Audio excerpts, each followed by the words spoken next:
Now,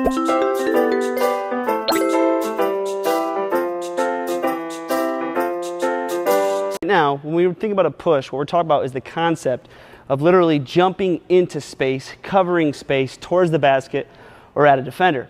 And so anytime we're talking about a push, we're talking about leaving the floor. Now, a typical push is I'm going off my outside foot because I need to gain momentum. And so if I was at a stop position, I want to gain momentum, I can do a quick stutter dribble, meaning I'm going to plant my outside leg during the dribble, and I'm going to push off this foot.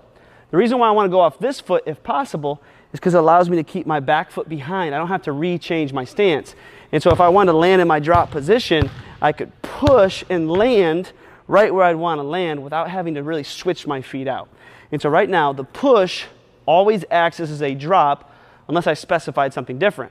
And since I haven't, this is just a push into a shot, I should land in my drop where I know I could have drove, but we're into our shot. So what I want you to be able to do is drop as if you're going to drive, but then react into your shot. Now, if I'm using this dot set up right now in the mats, I want to be able to really see where I'm going.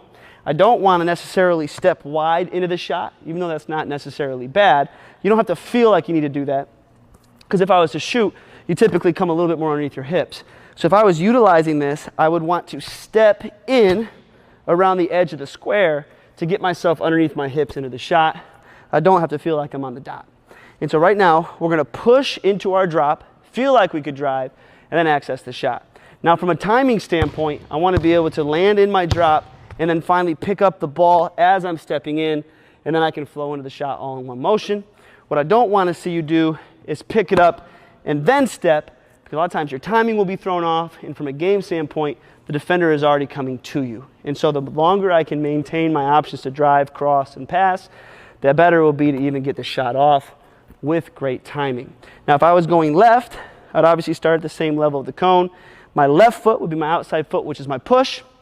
And now I'm landing back foot, right foot would be my back foot on the blue, left foot would be on the red. I'm just maintaining that same stance. I'm landing in the drop. I'm stepping into the shot during the pickup, and then I'm off. So for your push to a shot, spread yourself out to different parts of the floor. Spend 20 minutes getting your shot from your push, different ranges. That's all up to you. Just make sure you understand how to access the